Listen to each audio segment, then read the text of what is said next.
Yo, what's up, everybody? This is AJ Raphael, and you're listening to This Filipino American Life. My secret, just do something that ain't nobody ever done before, but make it sound like something that's always been there forever.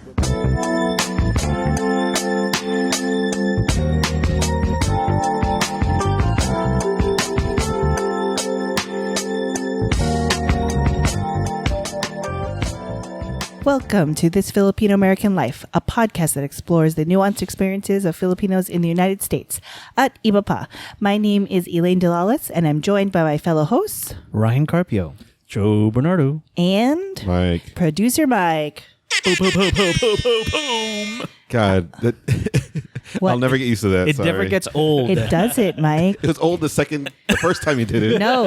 In the first episode. It's a bit. We have to continue. The people want the air horn. I don't know about that. Beat it till it's dead. I mean, It's already dead. Hey, everybody. Hi. The TFAL of the episode is Jill Aguado. Jill. Hi, Jill. Thanks, Jill. We know Jill, Mike. She was a part of Mango Tribe Oh, yeah. in a long time era ago when Mike and I did spoken word poetry. So you and finally own it, talk too. like You did this. poetry, too. Talk like this. We did poetry. We did poetry. These brown hands. We met Jill in Chicago. She was a former spoken word artist, and now she is a TFAL. And thank you. How is Jack? Oh, Nux. Nice, Joe. They went over the hill. Oh. I think they went to fetch a pail of water.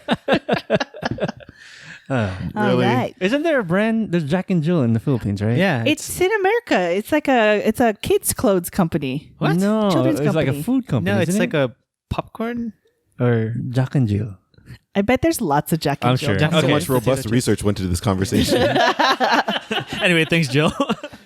And Joe, do we have any voicemails? Yes. What's that phone number, Ryan? Mike. Hey, Mike, what's that phone number? 1-800-45-CLOSET. This Filipino American Life at gmail.com. This Filipino American Life at gmail.com. I thought you were going to say Cars for Kids. 1-800. Oh, God, I hate that. It's, I believe, 805-394-TFAL. That's the voicemail number. Leave us a message. Share us your thoughts. And now Joe is going to play us a voicemail. Here we go. Hey TFAL, how's it going? This is Collyer Mendoza. Wrong one. And here we go. Hey, I just listened to your episode on the Crazy Rich Asians. I just saw it an early screen last night, and I loved it. And she got cut off and left another voicemail. Oh, nice. Okay, so to follow up on my other message, I just thought of something. If you want to support another Asian American film coming out soon, I'd say go see To All the Boys I've Loved Before. It comes out on Netflix, actually the same exact weekend as Crazy Rich Asians, August 17th. And yeah, she got cut off again for some reason. Her phone must be cutting out. But she loved us. Must be AT&T. She's right, though. Go watch To All the Boys I Loved Before. That is a really cute and adorable movie. I haven't seen that yet. It's so adorable. I love it. Are we representing there? Is there any Filipino people in this show? No, because it's about a Korean girl. I'm but boycotting it. Sorry. Are there any Filipino boys that she's been in the no, with? she likes white boys. They live in like Washington or something. I don't know. I don't know, man. Some Pacific Northwest area, I think. I could be making that up. It might be Chicago. I don't know. It's a place where there are white guys. So it was a white boy fetish. Oh, I don't say that. No. All right, here's another voicemail who would probably support my recent thoughts. Hi, my name is Mia. I am a Filipino American from Chicago. I'm currently a student right now, and I'm calling about Crazy Rich Asians and the question that you posted on Twitter. I'm a huge supporter of the podcast, so thanks for your work. But I think that Crazy Rich Asians sort of represents a sweep through the media of sort of forced diversity, and because of oh fuck, sorry, I just bumped into something. No, I think that a lot of it has to do with people trying to make diversity digestible for a white audience, and because of that, there aren't a lot of darker skinned characters, despite the fact that like 56, I think, or like 60% of all workers in Singapore, which is where most of the movie is based, most of them are Filipino. They're dark-skinned Filipinos who had moved to Singapore to get work. And the first people who were in America as Asian Americans were Filipinos. We're 20% of the Asian American population in the United States, and still we're not represented in the media other than a few minor characters. And even though there are a few cameos, I just don't think that I don't think that it's a step forward necessarily for Filipino Americans, although it does denote a larger cultural trend of people trying to bring marginalized voices to the forefront and bring them into the conversation when it comes to film, media, etc. I don't know. That's just my little tepid take. It's not really that much of a hot one, since we all knew that Filipino Americans or Filipinos rather are not in this film all that much. But I don't know. Thank you guys. Bye. Thank you for those lovely thoughts. Cool. If you didn't catch our conversation about Crazy Rich Asians, we did have a episode where we talked about it and kind of discussed those two points of view. Right. And yeah, what are your thoughts? If you had any more thoughts, email us. Leave a voicemail. What's the email address, Mike? We just said it, dude. Come on, Mike. This Filipino American Life at gmail.com. Yeah. All right. Yeah. That deserves a... Yes. If you had said 1-800 Cars for Kids, I was going to slap you. 1-800 No. Cars. So yeah, again, those are two different points of view. Crazy Rich Asians, check out our episode where we discussed that. There's definitely more conversations to be had. But yeah, maybe we'll visit this when the next film that comes out. Yeah, I mean, supposedly represents the Asian American community. We haven't heard anything about Searching by John Cho, so what does that mean? Well, we have to have an episode about that. Not really. I mean, I don't want to, but like that movie did come out, and You saw it, right, Joe? Yeah, Yeah, it's really Joe good. saw it. It's really good. Check it out. All right. So what are we discussing today, Lane? So today we're going to talk about Filipino Americans and voice acting. Voice acting? Well, Yes. what? Yeah. I got a question. Yeah. What are some of your favorite cartoons when you were growing up? DuckTales. Oh, Jesus. That was really loud. DuckTales, right? Growing up, All the cartoons. I'm like a Bugs Bunny. Bugs Bunny? Yeah, I was a very and then the later like Animaniacs and Tiny Toons was really cool. Tunes. Mike, what about you? I watched pretty much only cartoons, so So all the cartoons. all the cartoons, mostly the Disney Afternoon, mostly DuckTales, Rescue Rangers, Tailspin, Gummy Bears. Oh, Gummy Bears. Gummy bears bouncing here and there and everywhere. Find adventure and beyond compare. I'm pretty sure those are the wrong I ones. think you made up half I of those made up words. half the words. We got you though. I like the old school Disney ones too. Like what? You know, like the old, Oh, Mickey like Mouse. the Mickey Mouse. Oh, yeah. Yeah. Goofy. Disney Afternoon. I'm not Disney Afternoon, but The yeah. shorts. The shorts. Yeah. Yeah. Those were cool. I liked all cartoons. I watched everything and anything. Like on Saturdays, it was whatever the Saturday. And then I remember on Sunday, they'd have like Richie Rich and that Max and like Baby Max. And he was like Mighty Max? Mighty Max. Yeah. But I loved it. And I remember thinking like, oh, I wish I could do like all those like crazy voices. Yeah, what's up, Doc? Is that right? No. Is that- Wow. Hey, what's up, Doc? No, don't stop. No? All right. It's like watching my dad trying to do like a stop it, Dad. It's like when my brother tries to do like an accent, he totally like he does it just to piss me off. I go, what kind of accent is that? What's up, doctor? Oh my God. I want to see if somebody's talented enough. Joe, do that clean right now. What's up, doctor? If somebody can put that on top of Bugs Bunny saying, "What's up, Doc?" I will pay you in all the high fives. That would be amazing. That's a lot of fives. Yeah, all the high fives. Yeah. Do any of you still watch animation now? Like, do you watch anything now? I don't know if I have to think about this. I know Mike. Oh, Mike and I do. only watch cartoons. Yeah. And like Adult Swim stuff. Yeah. Hey, Mike, what are we watching? Right now, the Venture Brothers and a lot of anime And a lot of Rick and Morty. Rick and Morty. Yeah. Rick and Morty's awesome. I've seen Rick I and like Morty. Family Guy. I used to be obsessed with The Simpsons, but that was a long time ago. Seasons 1 through 10. Oh my god, we should have a whole quiz show on Simpsons trivia.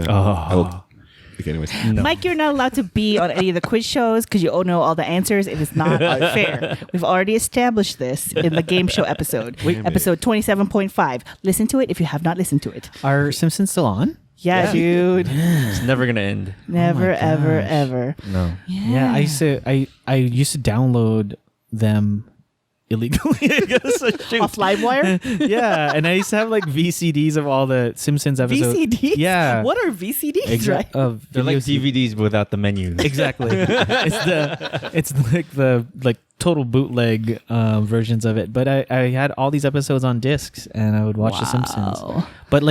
But you know, cartoons were so much like, I don't know, fun as a kid, and then as an adult, we rewatch some of the cartoons, and you're like, damn, some of those jokes are really adult. They're bad. Yeah. I tried to watch Gem and the Holograms. Wasn't good. Was it truly outrageous? Outrageously bad. And then I tried to watch He-Man. That is not good either. Oh man! Supposedly I liked it a lot when I was a kid, but I don't really remember. You don't remember? I liked it a lot because I had the toys. I do too. I love She-Ra. I love G.I. Joe. Transformers. I cried when in the movie. That was traumatizing. Voltron or Voltus 5 if you were from the Philippines and watched the Japanese earlier version of Voltron. If there was a Filipino themed cartoon, what would you want it to be? What would it be about? What would your Filipino themed cartoon be? The Sanchez's. What? Like The Simpsons, but I thought you said the sandwiches. I was like, what are you talking about? The Sanchez's. But you played that with like Rondalia style. Rondalia Simpsons. Okay. No, I also, I would want to see, Filipino superheroes, Filipino mythology. We talked about that. Yeah. Those kind of things. Video games, we talked about that. But like, don't you in think a cartoon Boy version? Bawang sounds like a cartoon character? Boy Bawang. He's the smelliest guy in the neighborhood. Did we talk about Girl Garlic, if that actually exists, or did my brother make that up and made me believe it? What is Girl Garlic? The girl version of Boy Bawang, the Cornic.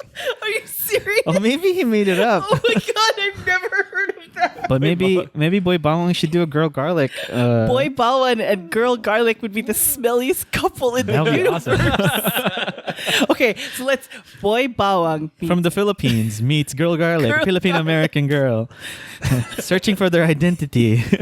over Pancit Palabok. Maybe he made it up. I don't know.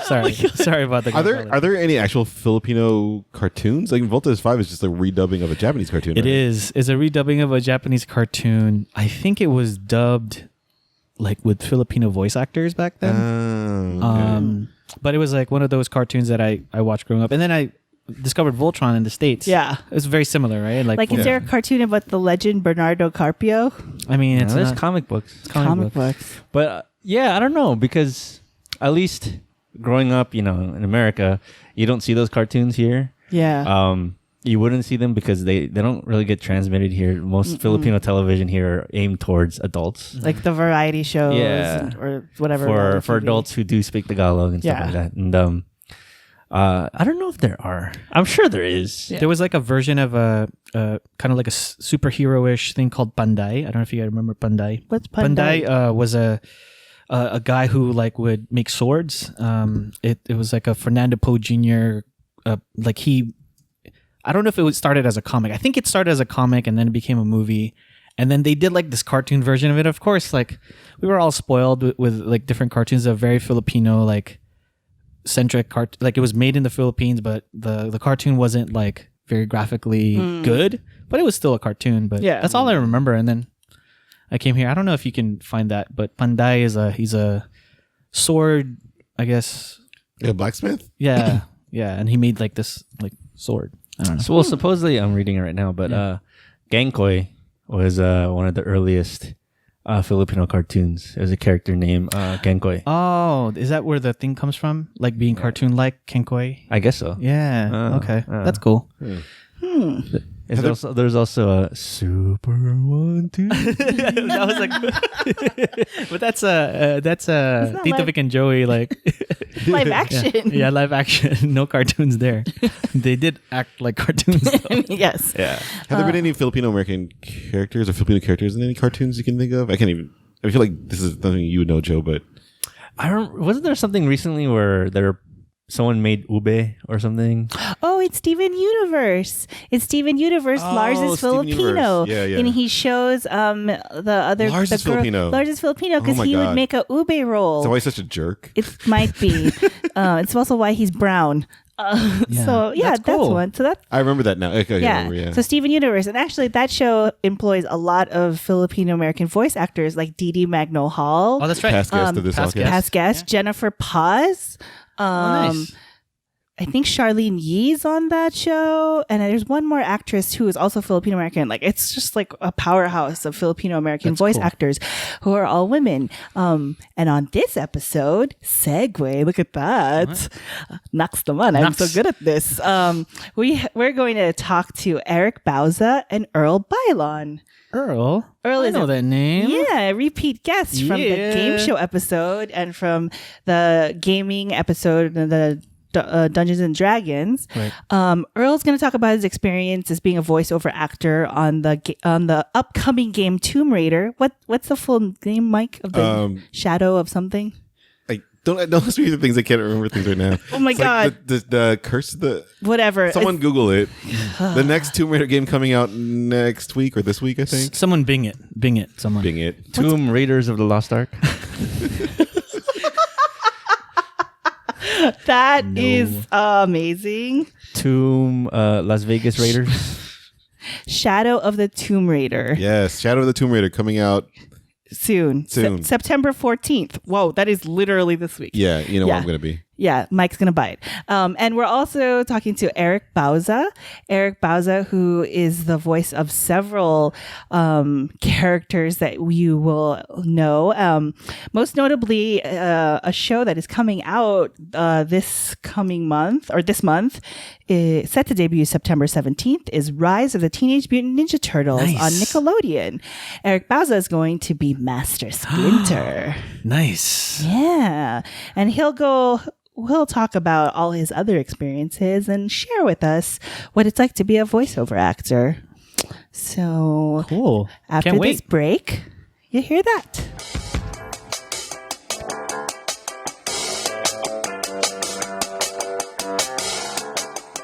Hey, Mike, Yes. weren't you in a spoken word art thing in college? Yeah. Yeah. What was it called? It was the 5-Star Arts Collective. 5 stars? 5 stars, like how I can rate our podcast, This Filipino American Life, on iTunes? Yeah. Sure.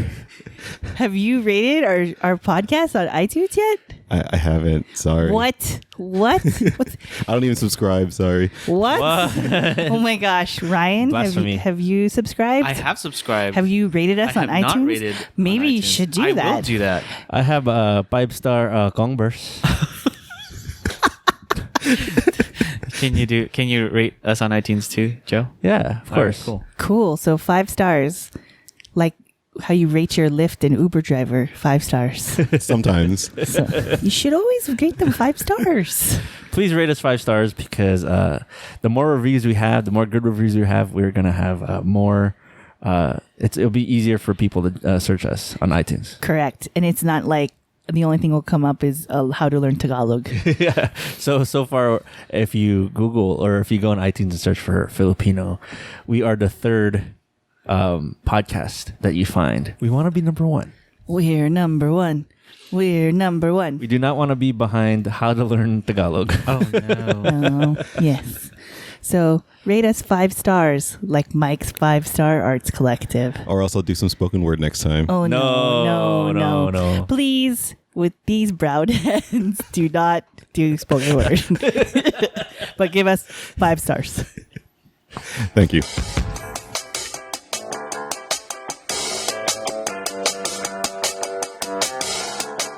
And we're back. That was a great ad that we played. So if you were listening, rate us 5 stars, buy us cups of coffee, and become a Patreon. That was a long commercial. Then. I know. It's all we the played 3 commercials in a row? Yes. And today we have 2 amazing guests. Could you please introduce yourselves? My name is Eric Bauza, and thank you for having me. Thank you. And I'm Earl Baylon. Thanks for having me back. What? Is this our first guest that's returned? Besides Girly, yes. Yeah. What? Oh, I feel so special. Wait. This is a sequel. That deserves a. Oh God. You get a rap horn. I also don't think Girly thinks of her as a guest. No, she's son like is a a guest. side. She's the boss. Like once in a while, I'll check in on them. So this episode is about acting and animation, and could you please share a little bit about yourself and like some roles that you have done that we may have know you from? My name is Eric Bauza, as I just stated a few minutes ago. I'm from Toronto, Canada, and Filipino Canadians like to repeat themselves. So again, my name is Eric Bauza. Nice.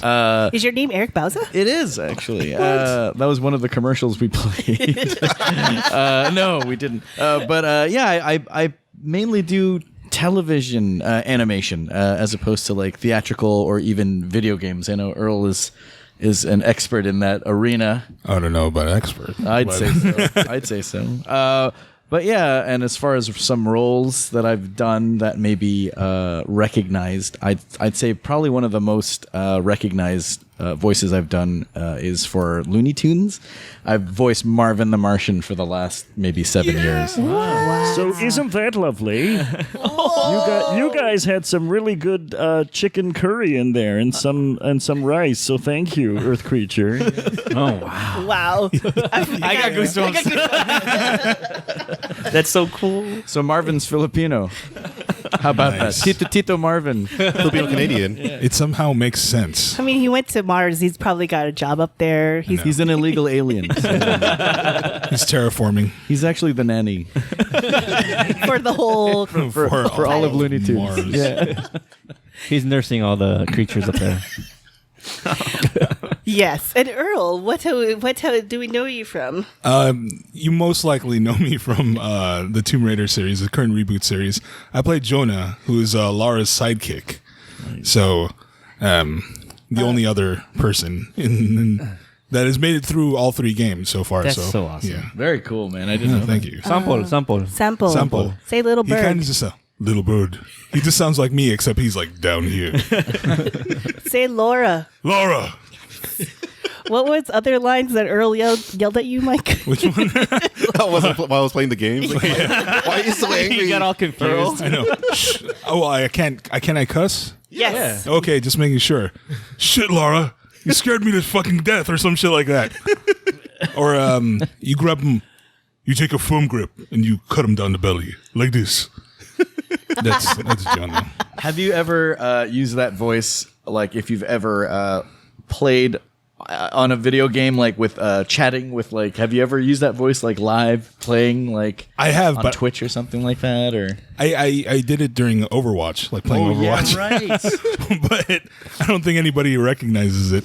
Man. It's if I was a voice in Overwatch, I would totally use a voice. Very cool. Yeah, like Soldier 76. It's a very popular game too. Right? Yeah, super. Is that your pitch to be on the game? Yes, Anyone Blizzard. from Overwatch? Theodore, get me in, man. I'm serious. All right, I gotta know, especially from Eric. We've heard from Earl before how he got started, but how did you get started in this? In animation, in general, I got started as a production assistant. That's pretty much, if you know entertainment across the board, PAing is like the entry level position of any studio. So I was actually doing my 3rd year of college in Toronto, and I told my teacher that I wanted to. And I was taking broadcasting. I was taking radio, television, and film. It wasn't even animation at all. But for whatever reason, I wanted to stay in cartoons. I wanted to do cartoons. So I found a studio that was accepting interns at the time, and it was here in Los Angeles. So two of my mom's brothers, Tito Danny and Tito Bong. They're living out. You guys know those guys, right? I have a Tito Bong. They're again in the commercials that we played. But need a couch to crash on? Go to Tito Danny's house. You're not awake yet? Yeah, hey. Those dishes aren't going to wash themselves. Wow, I really feel like I'm home. So you're sleeping. Yeah. So it's like I had family out here, so I took advantage of that, and I, as an intern for school, they don't pay you necessarily. It's for school credits, so they pay you in credit. And you get the experience of a lifetime. So I started out as a production assistant and worked my way through animation. Eventually, I was doing like sound effects editing. I was editing animatics, which is like taking storyboards, scanning them, and then like putting the sounds and music and voices together. And then eventually it's like the friends that I made started making their own pilots for places like Disney and places like Nickelodeon. So I eventually got a voice in a cartoon that led me to become a voice actor like part-time. So I was kind of like, I was also drawing at the time, so I could draw for you guys. I'll draw right now. I will. If you have a pencil and paper, I will draw right now. Sample. Yeah. I'm animating right now. Guys, That's you can't it, man. see it, but it's so cool. Oh my God, it's done! Wow. That's our heritage, though, right? It's like you got to do what you can to survive, and if that means, scanning images and cleaning the toilet and animating, then you got to do it all. So you didn't finish.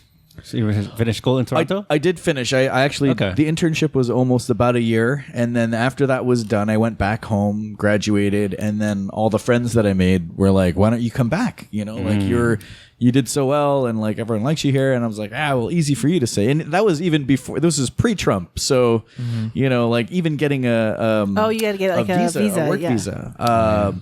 Which I eventually obtained as an artist. So I came back again, started working at an animation company called 6 Point Harness, and they're actually really close to Park's Finest in Echo Park. You guys have been to Parks, yeah? Yeah. Yes. We were there a lot. We eat there for a lot. Are they the ones right next to that bar? I mean, okay. There's a few, but it might be. It's like a pretty big complex. Okay. Is it off Occidental? I mean, this is very specific. It might be. I got to get the coordinates. It's a plug for them because they're actually a really good studio. If you guys have any like ideas for pilots or like shorts, they're actually a pretty approachable studio to like pitch ideas. They do like a lot of stuff for Adult Swim. And all that stuff. Do they do stop motion animation? That's Stupid Buddy Studios. Oh, because I know that's the in Robot Chicken that's in the neighborhood too. Yeah, we live in Filipino town, so all this stuff we're like, where are these things like popping up? We're trying to like map it out in our minds. But yeah, that's pretty much it. Like I kind of just kept working at it, and it was just more or less people that trusted you and kind of like wanted to see you do well. That's the thing about like what we do, right, as voiceover artists is like there's not a lot of there's competition, but it's also very helpful. Yeah. Like I know if I couldn't do a specific voice that I knew Earl could do, I'd be like, call Earl, like give him the job. Like, so if they're looking for a deep baritone Samoan Islander general type guy, you'd be like, call Elaine. I know. I have some of the perfect. Have you heard of TFAL? Yeah, man. How about you, Earl? How did you get into animation? I actually haven't done animation. I've voiceover. I've just done video games so far. It would be cool to, but like I have absolutely no experience in it. I kind of Hey Earl, yes. let me introduce you to this guy. His name's Eric. Hey, what's up, man? Hey, you gonna be on this podcast on Sunday? Yeah, I'll be there. They feed you well. Actually, it's the first time I've had a full course meal at a podcast. Yeah, I know that curry. I like the ginger, man. That is so pure Thank you. Filipino style. Yeah. Thank you. But yeah, I feel like Earl. It's like you're a performer, regardless of whatever medium it is. You know what I totally. mean? Like you're getting the experience that you need. Any which way you can get it, and if that means just through video games to start, then so be it. Like it's been crazy, man. Like my start in video games was kind of random because I initially got the audition through my commercial agent, and we didn't know what the project was. It just had a breakdown. warm brown Islander dude, kind of a Big Brother type, and didn't warm like warm and fuzzy, like or above 98.6 degrees. Yeah, there's I'm very confused. But humid. I know, like a fever dream, swampy.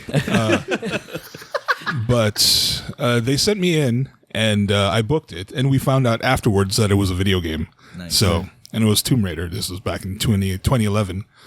And I've just been kind of working on that stuff since. I was gonna say, but even like, could you imagine like Earl at like 12 or 13 if he knew like that he would be like the Tomb Raider lineage? Like that's kind of crazy, right? Yeah, he would have lost his mind. Oh my God, I'm totally picturing Earl. The picture I have of Earl is he has a rice bowl haircut. Yes, he's wearing a white polo shirt, and it is tucked into sweatpants. He has his arms raised above his head, and he's going yay at the fact that he's going to be in a video game. That is a picture that actually exists. I know. So we're gonna post that, right? Yeah, Earl, you better send that to me. Yeah, it's probably my Facebook cover photo right now. So Eric, you said you knew you wanted to get into voiceover and animation. How did that come about? And it's a pretty good question too, because it's like who really does think that, you know? It's kind of like at the time. Now every celebrity and everyone wants to get into voiceover, and right. I think there was a period of time where maybe voiceover was not looked at as a very serious form of like performance, because it's like, you know, it's on camera or nothing. Like how do you even? A lot of the people that I work with now actually did more like stand-up comedy, and they did like music. Like maybe their music career didn't take off, but their voiceover career for whatever reason did.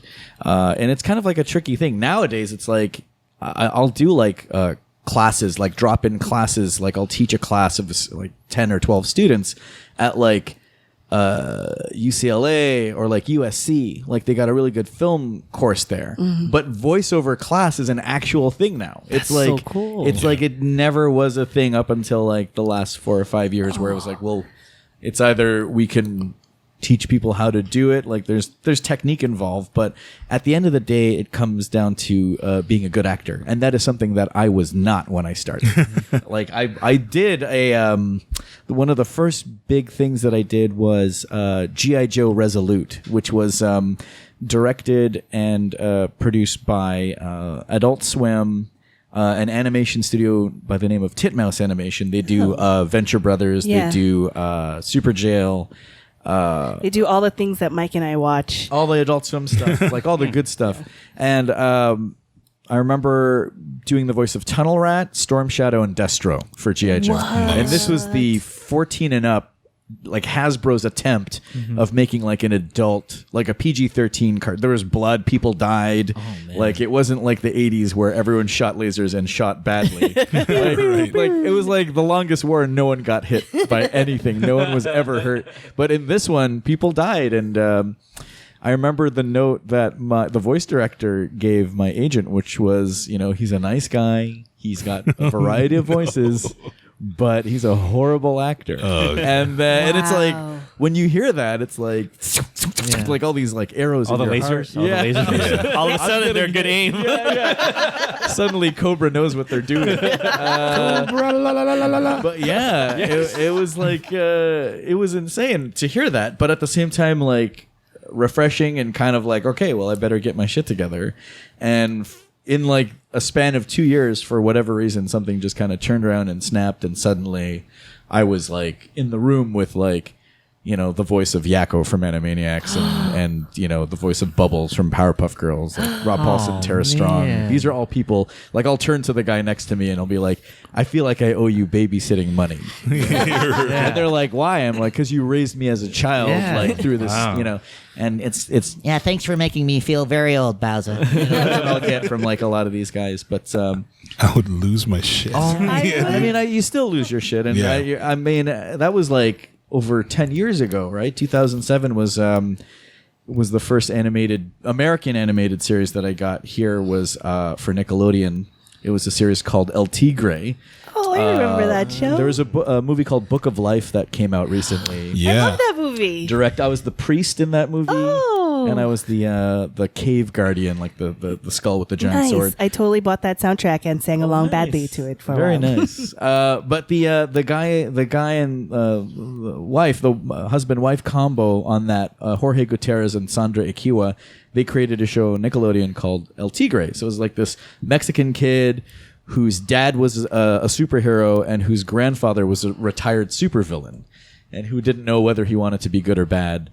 So for that, I did my Ricardo Montalban impression. Nice. So I was doing Fantasy Island. Yes, Tattoo, bring these guest baggage to the rooms. So like that's what I did. And, and Nickelodeon. I'm sorry, man. I'm like, oh my God. Who is that person? That's what Nickelodeon said, and they're like, "Oh, this Canadian kid from Canada, and from Toronto." I hope you're from Canada. Yeah, This Canadian kid. And they're like from Bangladesh.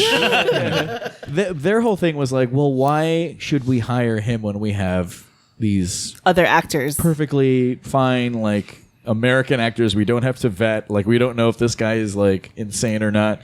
But they hired me, and they took a chance, and I guess after that, it's Yeah. off to the races. That's awesome. So did you grow up doing these voices? Because there's, as a kid, like you try and mimic other. Oh, I think we all have that experience, right? Like watching movies and your favorite Yeah. TV shows and like impersonating your teachers in school. Yeah. Or not. I don't know if you guys were good. I mean, I was horrible. I was a bad I mean, kid. at some point we all like try to be like Elmer Fudd or what's up, Doc? We kinda do all this. I mean, we do impersonations of people that we hear and we we know, like Joe with your "He's Already Dead" with that call. Usually it's family. We impersonate family. It's my uncles and aunts. That's all.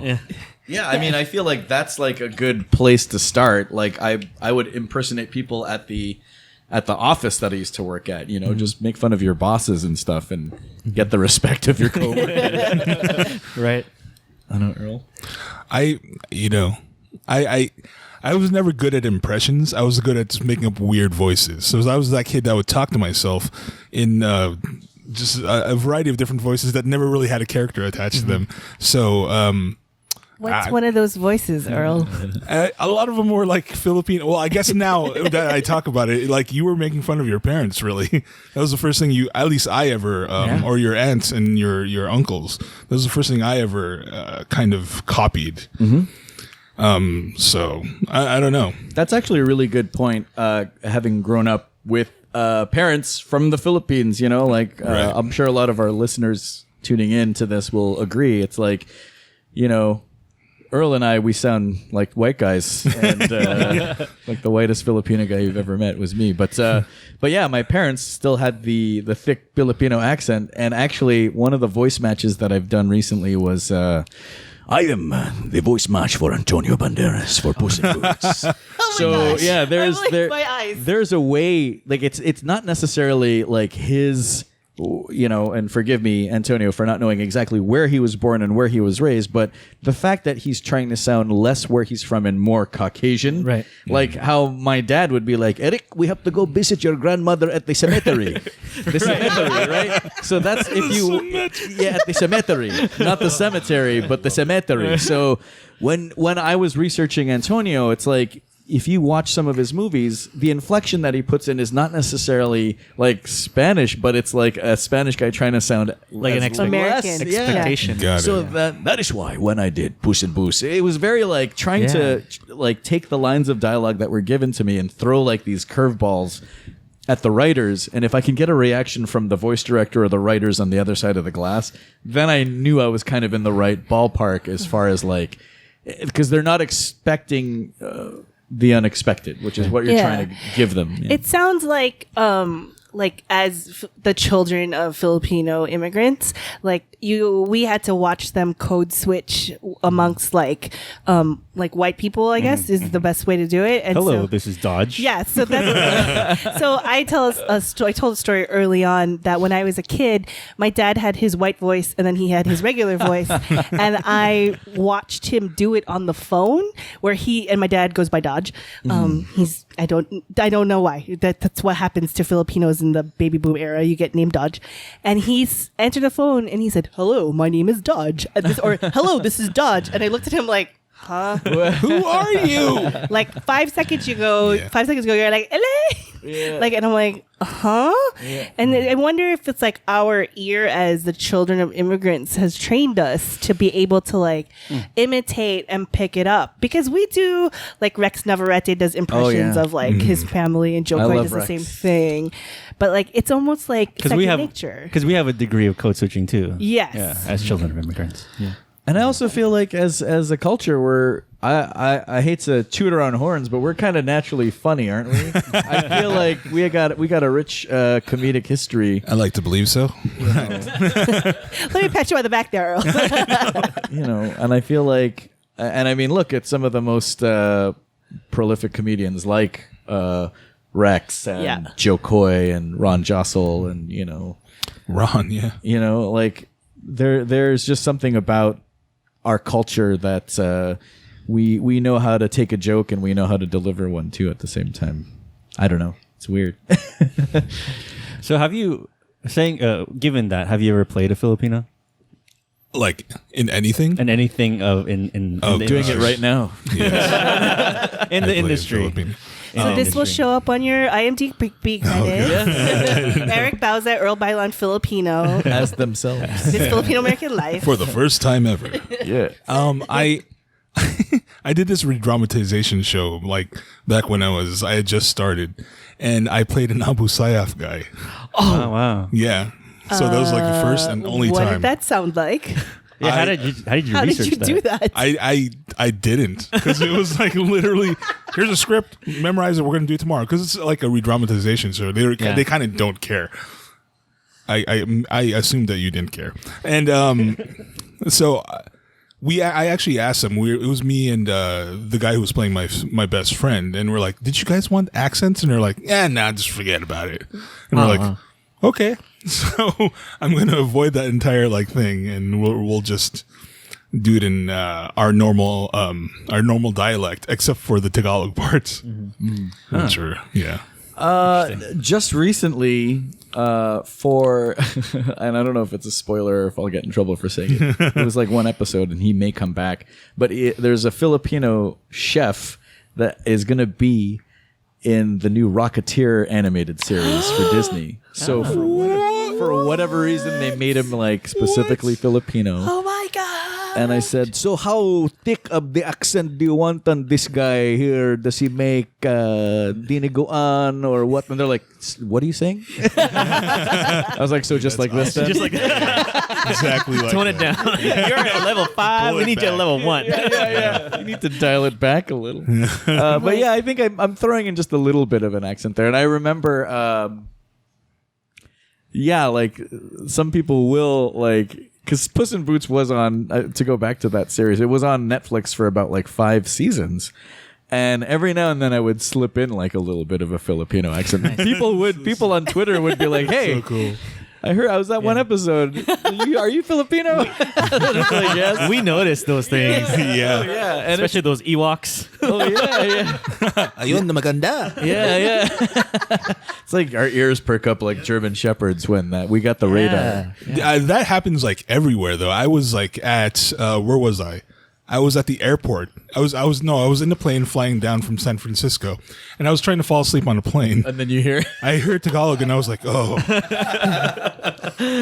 are my people here?" Yes, that's so good. Yeah, that happens to me all the time. Mike and I will be out dinner, and then all of a sudden I'll hear Tagalog, and the conversation will stop because I stop paying attention to what Mike's saying. It cuts through any kind of background. Yeah.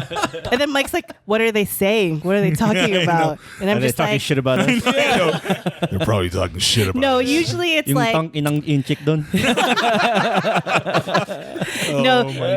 I get super involved in whatever their conversation is, and I'm like, well, their daughter is not going to school, and they're really upset, and I think they have a boyfriend and they don't like the boyfriend, and they're like, shut up, I gotta finish this. They're comparing their daughter to their niece. Yeah. It's like watching a teleserie. Oh, totally. Yeah. I mean, that's, I wonder, so we pick up on it. Our ears are sensitive. Your ears are sensitive. But that's because, that's what we know. How is it when you have to do, an accent that isn't Filipino, that isn't Canadian that isn't American. How do you figure that out? I just go straight to YouTube. Awesome. There's also like this dialect website. Yeah, I know what you're talking about. The voice bank, not the voice bank, but the dialect archives. Yes. Yeah. And there's like literally like 2 or 3 different like passages from a book that whoever is collecting this data has made everyone from around the world. It's crazy. Yeah, it's a standardized like passage. Yeah, and it's as you hear like, and it's like, 39-year-old woman from like Kazakhstan, or like a 16-year-old kid from Scotland, and it's just like the whole like world is on that website. Interesting. So cool. 3 green beans and a snack for her brother Bob. That's like the last line of every. It's like so weird. But yeah, that's like one way. But if it's specifically voice matching either an actual person or a cartoon character, like I've done Marvin and I've done a couple other characters. I'm doing a Fozzie Bear for Muppet Babies. Waka waka. Nice. Kermit. So, like I just watched like all the Frank Oz, like all the original Fozzie stuff. Like, why does the bicycle need to take a nap? Because he's too tired. So it's like a bad comedian and stuff that's so awesome. cool. That's so awesome. Waka waka waka. But then there are cases like now, Earl ran into me at Comic-Con where I was doing promotion for the next wave of Ninja Turtles. And I am Master Splinter on that. So for me, it's more like, it's a little bit of like, okay, like if you're going to do like stereotypical like Japanese, but it's less stereotypical for me and more of like, he's like a samurai, like an ancient, like he's their dad and their sensei. But in history, he's always had that just like wise sage kind of sound to him. Right. And sometimes the accent is heavily prominent and sometimes it's not. And if you want to go authentic, then you do the work and you research. But like, I mean, in the movie, it was like Kevin Clash, and that was the original voice of Elmo. And that's like a tall, like African-American man. Yeah. In the 90s movie? In the 90s movie, he was operating the puppet, I believe, and it was, I made a funny. It was like a tall black dude doing that voice. It was Elmo doing that voice. That just blew my mind. Yeah. Wasn't the father from Fresh Prince, Uncle Phil? No, father. Yeah, he was Shredder. He was Shredder, right? Shredder. Yeah. James Avery. James Avery. I said Philip. Yes. I saw him at Rest in Peace, Uncle Phil. But I remember going to Amoeba Records, like one of the first 2 years that I moved here. I was like, wow, this is America. Great, I love this place. And I was at Amoeba Records, and in line, actually just buying a record was Jeffrey the Butler from Fresh Prince, and I'm like, oh shit, that's him. And he just does one of these. He goes. Like that, right? The head nod. And I was like, "Oh, is that for me?" Because I'm short, so whoever is behind me, I turn around and James Avery was standing there, and I was like, "Uncle Phil and Jeffrey buy records together, like for fun." It like so you were in a Fresh Prince sandwich, basically. Yeah. And then you're like, "This is America. This happens all the time." It's the weirdest thing that ever. You should have said, "Conan to the right of me, Conan to the left of me." Sorry, that's an old Fresh Prince reference. Oh, was it? For those, for listeners over 30. I have an industry-ish kind of question for both of you. Are your voices insured? I know this isn't. Mine isn't. No, mine is. Now all of a sudden I'm paranoid. Like, oh no. Another thing? I know. But you know how Ryan wants to tell you he has an insurance business. By the way, let's talk after this. No, you hear some of these stories that what make people's careers and sometimes like J-Lo's butt is insured. Yes, that's like the most famous story. It's like, so I guess. I'm just curious. Anyway, I mean, my voice hasn't made J-Lo butt money. No. But maybe if I get to that level. That's like a One goal. day, yeah. That's a goal. That's cool. J-Lo butt money. Do you have to take care of your voices, your throats? I think in general you should take care of yourself. But as far as me, I'm like the worst. I'll show up to sessions with like lattes and like dairy and eating yogurt, caffeine, and like dairy are like supposed to be absolute. People are like, no-nos, what are but you doing? Eating Pulveron. I'm horrible. I know. Dustiest cookie. I'll eat chocolate for the entire day after, like before a session. Yeah. You're the worst. No, But I think like tea, hot water, tea, lemon is usually like with honey is usually the go-to for just soothing your voice. And I know right now I'm recording Looney Tunes, the next wave of Looney Tunes. Like I've been working on with the Looney Tunes characters since like 2011, I guess 2010, and now I'm doing Tweety, Daffy, and Bugs. So now they're Filipino. We brought them back. Nice. Wow. We stole them. So this is an bring it exclusive. Tweety, Daffy, and Bugs are Filipino. Yeah. Just so you know, everyone. Wow. Yeah, But deep like down inside. I'll request to do like probably Bugs first, then Tweety, then Daffy in a session, because like the way they have Daffy now, it's like they're bringing it back to like the 40s, and he's like really wacky. Yeah. He's like the he'll do the like that Daffy, Yeah. like the crazy one, Yeah. but just taxing on your voice. You do video games, which is like insane. Yeah. Because the amount of work is more, right? It's Well, it's the effort sounds Yes. that are yeah. Okay. The effort sounds? Effort sounds are like in a video game whenever somebody gets hit or like jumps or something, like they make some kind of vocalization. Yeah. So there's a lot of those. And usually in a session they'll say like, give us a small, A bigger medium, and large, large like one, and 2 then- seconds, Exactly. 3 seconds, 5 seconds. Now like go really big. And then, Yeah, especially in a Blizzard session, right? Right, I've never been in a Blizzard session. But I maybe when would you certainly do- love to figure out, learn what that's like. Yes, I know a guy and a girl that could help you. I know one guy. Cool. Yeah. So I imagine then, like in this industry, you go through a lot of halls, a lot of Ricola throat lozenges, a lot of chloroseptic throat spray. Ricola. Oh yeah, There's a lot of like these little tricks. it's like when you do the Blizzard session, and that's like all like the World of Warcraft stuff. I've Yeah. done like a couple of Yeah. those. I've played some Kung Fu Pandas.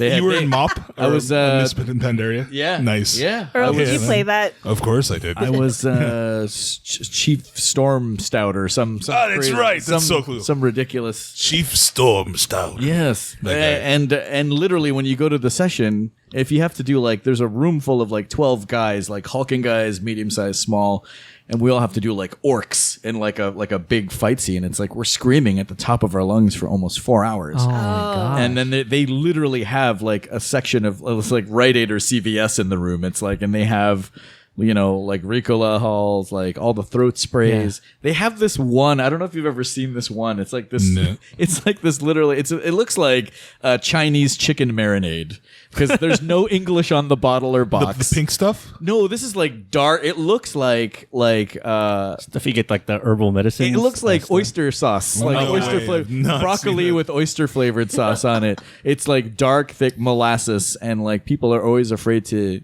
use it, but they do, and it's like It's like a coat. Night and day. miracle. Yeah, it's like Wow. amazing. So when you do those sessions, you're telling me that the local CVS or Walgreens probably does not have any throat lozenges or sprays. they do, but it's the weird, the stuff that you would have to go downtown like buy from a guy that sells Mogwais. And don't feed it after midnight. The secret stuff. That CVS receipt must be. Yeah, A million feet long. it's extra long. 20% off shampoo. So I have a question for both of you. Have you had to do a stereotypical character? Oh yeah, Accent, yeah. I have.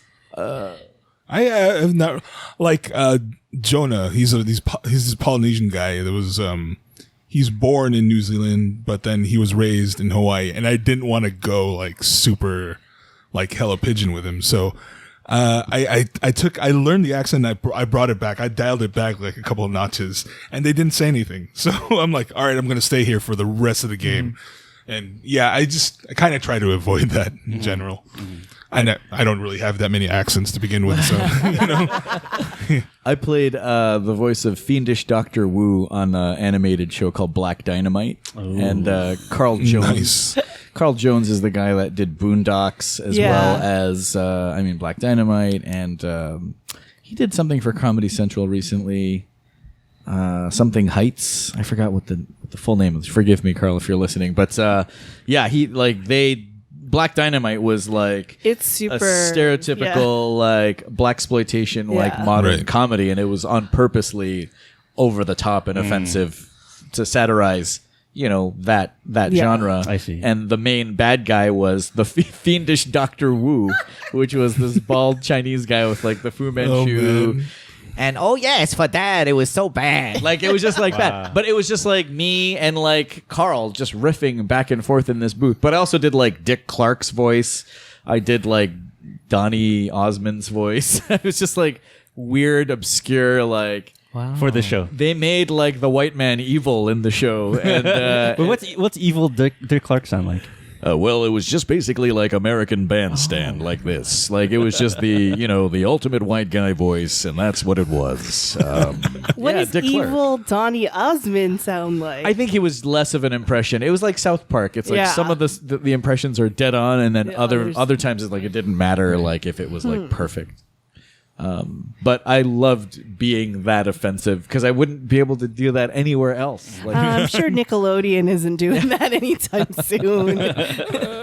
Well, Adult Swim seems to be the best. Adult Swim's the home for that. Yeah. I have a question for the voice impressions because I saw a video recently about how taxing it is on your voice, but have you ever had to do a voice impression of someone doing a voice impression? Oh wow! Whoa. So I know this is so That's too meta, too fast. Let me tell you what I mean. Like, what's his name from The Simpsons? The guy who does Hank Azaria. Was interviewed about someone who did a Looney Tunes when it's a very duck season versus wabbit season. Yes, and I guess Daffy and Bugs were playing each other. Oh my God, yeah. And so he was saying how genius it was for them to have to impersonate the character So it's while Bugs playing being a Daffy, character. Daffy being Bugs. And how I was like, oh my gosh, I was just looking at stuff I knew you guys were going to be on, and I didn't realize the craziness of not just the acting, but like how. So Ryan is impressive that saying, is. please do that now. I know. On the fly. On the here. fly. But I'm like, oh my gosh, you're doing that. It is. That's like so challenging, and I've seen that clip as well. And Hank is like, I mean, he's like a god when it comes to voiceover stuff. But it's like, I think I've done it like maybe like once or twice. There was a show for Disney XD.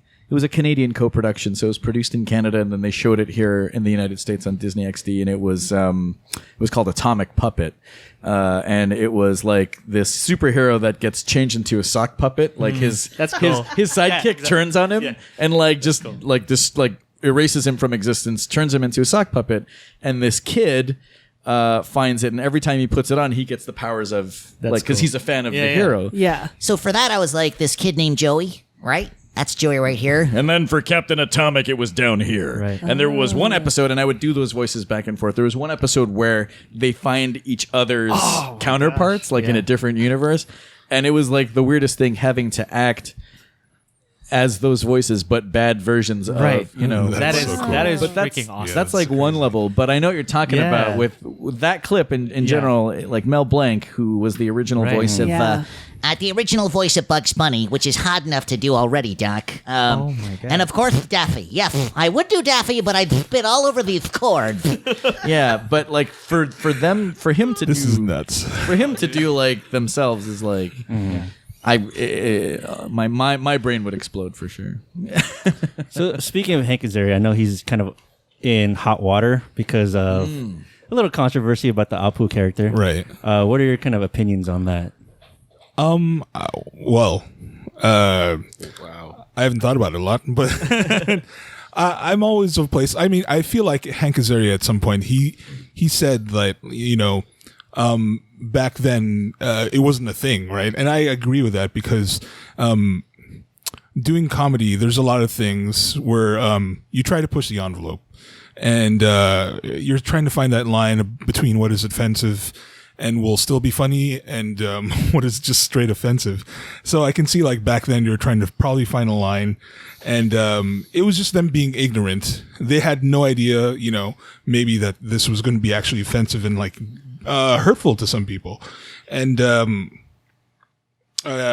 But 20 years later, when they get that news and they finally learn, it seems like Hank Azaria was pretty broken up about it, at least, or like he's very apologetic about it, which I feel that's cool. He knows now that this is like the kind of weight that this voice carries, and he's fine with the responsibility of that, and he's moving forward from that. I think that's a good place. I think the problem lies where you are reticent and you double down on like this racism, right? And you keep on going. Or like Matt Groening? Yeah, like Matt Groening did, and just was unapologetic about it. So I don't know. That's just my opinion. I mean, as a person like in the industry, and even from a fan's perspective, right? They tackle almost every race on that show, including like the main family is like they're not hillbillies, but they're definitely the bottom of the middle class American, like white people. So it's like, it's like, I feel like everyone, I know it's very specific to Apu, but they've done like Japanese characters on the show that aren't voiced by Japanese people. They've done Italian. They've done typical Irish. They make fun of like sailors on the show. And there's groundskeeper Willie. Right. I mean, I don't know.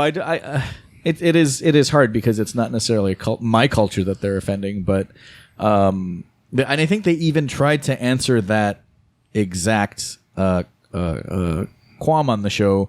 A more modern Indian comic came on as like Apu's nephew and was like calling him out. Was it Hari Karandalu? I don't know. I just know the actual. There's a documentary about it, right? I know he made that. But I don't think he was asked to voice. I think there was somebody else. That would be hilarious if he was, but I doubt it was. But I then feel like you'd be Harry wouldn't touch it. Yeah. But it's a tough one, and I feel like. Thank God that's only a question The Simpsons can answer. Yeah. Like you used to draw, and Earl is very creative. We all know this as well. And is there any other project that you would want to do, like produce your own cartoon? Because on the D&D episode when we had Earl, we workshopped a campaign. Oh my gosh. Earl, where is this campaign? There are so many projects. It's got a lot going on. Let's talk about Lumpia for a second. I know. But what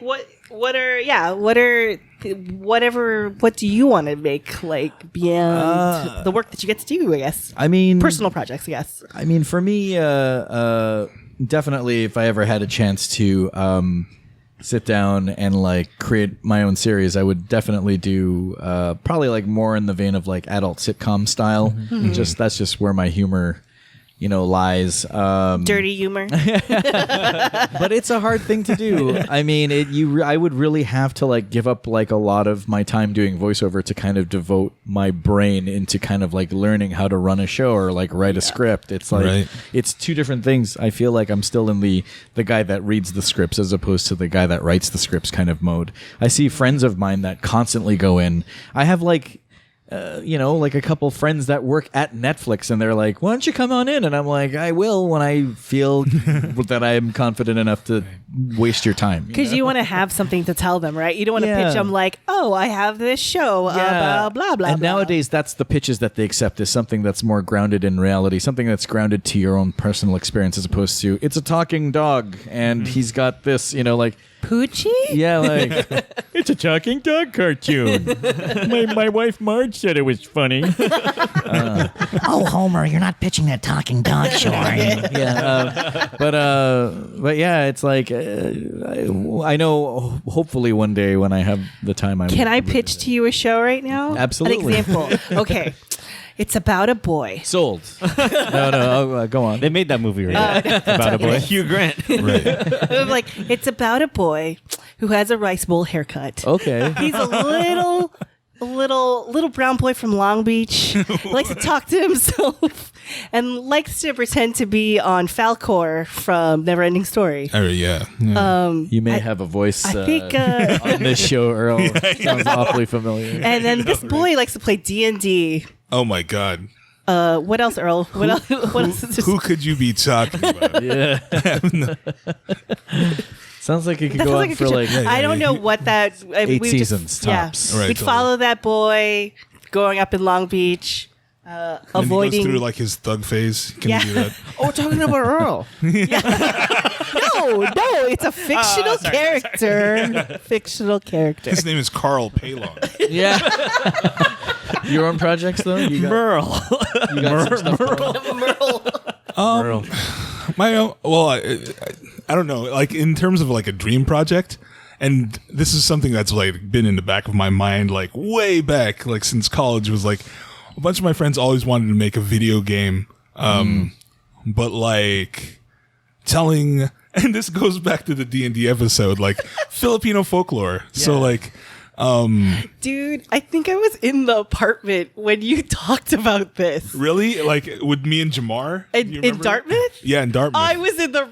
We're talking about... All right, inside jokes. No, sorry. So he used to live in Dartmouth apartments in Irvine. And Earl and I have a history. We went to the same school together. So I think we were there. You probably were. I remember we had just played Chrono Cross for the first time, and my friend Jamar was like, man, we need to like tell people about Filipino martial arts and all that. So he wanted to do like this a role-playing game like Chrono Cross, but with Filipino martial arts and Filipino like culture, like and tell all the like folklore, like aswangs, tikbalang, and all that stuff. So that would be awesome. That's cool. There's a video game that's going to come out. I saw that. Yes. Like, I was supposed to turn in an audition for that, and then Comic-Con happened, or E3 happened. Oh, no. So, yeah. Maybe you could still do it. We could, like, figure something out. No. Yeah. But, it was pro bono, right? So I'm done with that. I just wanted it to be awesome. So... How about you, Eric? If you had to do, like, a Filipino-themed cartoon... Oh, man. I mean... What would it be? Someone would definitely get kidnapped. Yes. It's always the basis of every Filipino drama. I know. I don't know. I mean, yeah, the dream would be to bring together like the dream team of like, Rex. Because I've become friends with Rex. Like, because he was a friend of another friend of mine, Carlos Elizraqui, who's done voice. He was the voice of Rocco. Rocco from Rocco's Modern Life. That's Mike's favorite cartoon. Oh, you're kidding me? Really? Yeah. I'd get you an autograph or something. Oh my God! Please don't make promises. I'll call Rocco right now if you want. Mike is so nervous right now. He's just like, what just happened? Let me call him up. Took off. No. He's also in Reno 911 and like yes. But Rex, I remember just meeting because like Carlos does stand up still. Carlos Elizraqui still does stand up every now and then like Rex was always just like. He'd come by and like we just eventually just exchange information and started just hanging out on our own, just me and him, and just he's got so many great ideas and like so funny, super funny guy. I'd love to work with him on something or like someone like Joe Coy. Should all just get this together, man. You should just. I don't know. You could be the little boy that gets kidnapped. I think there'd be so many. We'll do the Tito, Vic, and Joey Super 1, 2, 3 reboots. Super. We'll call it Super 4, 5, and 6. Sing it, Ryan. What would that sound like? That's the next trilogy. I think that's the last movie I saw before I came to the States. Super 1, 2, 3. Yeah, they're superheroes. Tito, Vic, and Joe. We'll get the Starzan reboots. Ryan could sing the theme song. Super 4, 5, 6. Super 4, 5, 6. 4, 5, 6. That would be cool. So I feel like we've had a good long conversation, and I think we're supposed to wrap up. Okay. Is there anything? Oh wait, I do have one question that I put it out in the audience. What? The TFAL social medias. One of the questions was what's something you know now that you wish you knew when you started out? Oh man. Not to get all deep or anything. I mean, I wish I knew that you should just go balls to the wall like all the time, because being reticent about something or being like half-hearted about something, it doesn't get you anywhere. So I mean, even if you don't feel prepared, just do it, and it'll usually turn out right.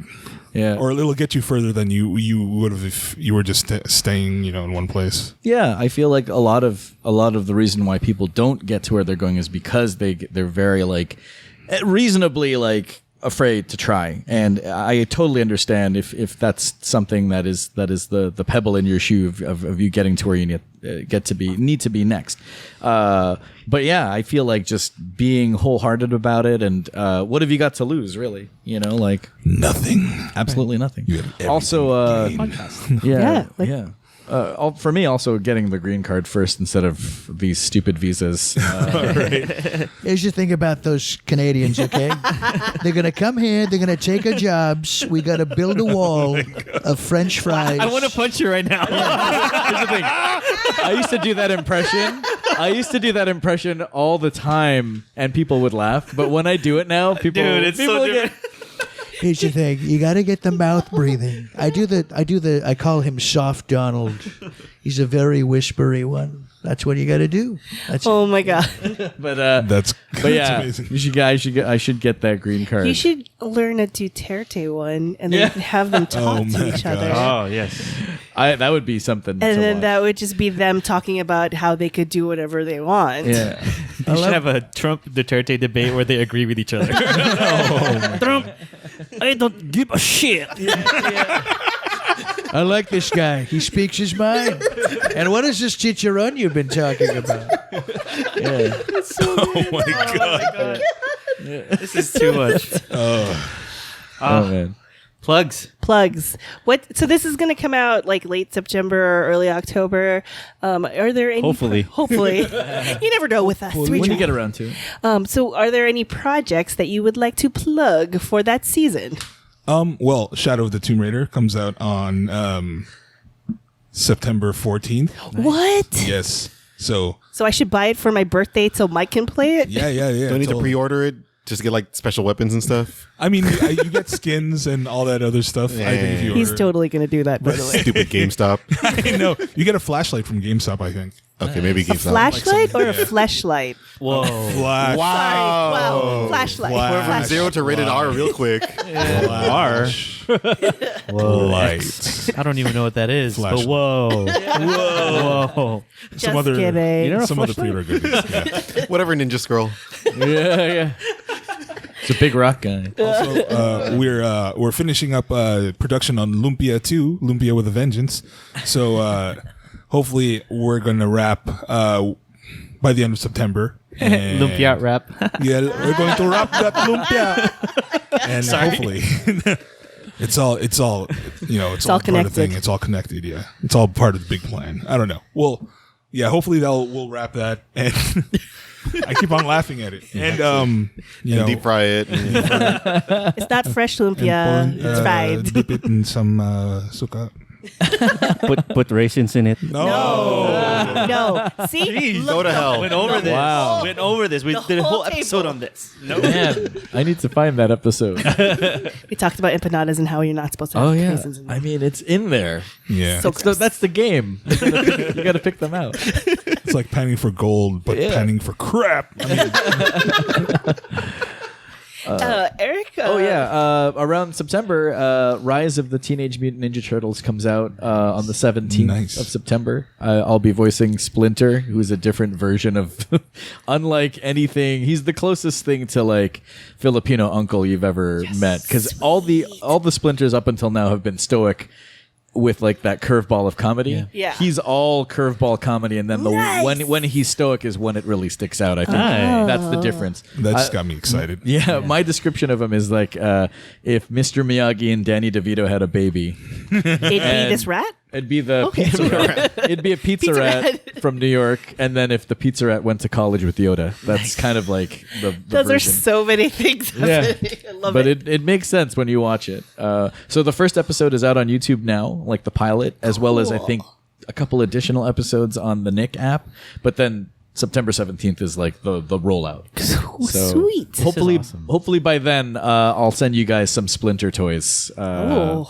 From Playmates. Is the company that makes them. Yeah. Cool. So we need to release this before mid-September. Right. It's around Or my after. birthday. It's fine. There you go. Yeah. We could do that. Ryan, you got any plugs? Yeah, so no, I don't have any plugs. I was gonna no. Joe? There's plugs right here. In the wall. Plugs. I need hair plugs. Mike? No. I was just happy to hear all the voices that you guys do. Yes. Yes. Earl's tenor voice. I'm just kidding. Your bass voice is awesome. I was like, there's a tenor? It's soprano. The thing is, when I hear a voice like Earl's, and it's like there are people trying to imitate how I know. he sounds. That's what I mean. He just talks normal. I feel like, if we did like a riff session one day, I would love to discover like what else lives in that register. Oh, there's so much that lives there. I bet you could do like a million different voices that, I need to explore that. You have to, yeah. man. Yeah. You have We should to. just sing like we used to in UV, and all the voices will come out. I know. All the terrible, not good harmony voices. UV. Oh, Uniting Voices. Voices. That's the choir that Earl and I did when we were in college. Nice. Yeah, it was bad. It was awful. There's a lot of 90s things that My were sister sung. was part of that. Oh. Yeah. She was? Mid-90s. Yeah. Early to mid-90s. Oh, see, full circle. Just like a lumpia rapper. I don't know. I was trying. Nice way to try to bring it back together. Trying to bring it back. But thank you, everybody. I have no plugs, but if this comes out in September, that's my birthday month. Woohoo! That's a good plug. I forgot my early hand birthday. horn, but yeah. Thank you for listening. Rate us 5 stars. Be a Patreon. Buy us Ko-fi, and whatever the ad is that will play before the show. But yes. Cool. Anything else? That's it. Oh, do you have your own website, social media? Yeah, social media that people should follow you at. EarlBaylon.com. Everything's there. Okay, for me it's just at Bauzilla, Bauzilla, and that's Twitter and Instagram and all that stuff. Nice. And we are at TFAL Podcast. Yeah. 805-394-TFAL. Give us a call. Tell us all your secrets and fears. Is that a Google number? Secrets and fears. I don't know why. That's what came to me. That's totally related to this podcast. Yes. That's what it's going to be called. It's going to be called But do it Secrets in and a Fears. voice. Oh, yeah. Tell us your secrets and fears, but in a voice. Yes, this has been Morgan Freeman. You've been listening to this Filipino American Life podcast. Thank you, and good night. Man, that's amazing. This Filipino American Life is produced by Michael Nailat. Our intro and outro music is by Roger Habon, aka 10.4 Raj. Resident reality checker Girly Colado, legal advisor Rianne Fajardo, and graphic design by Vincent Collyer.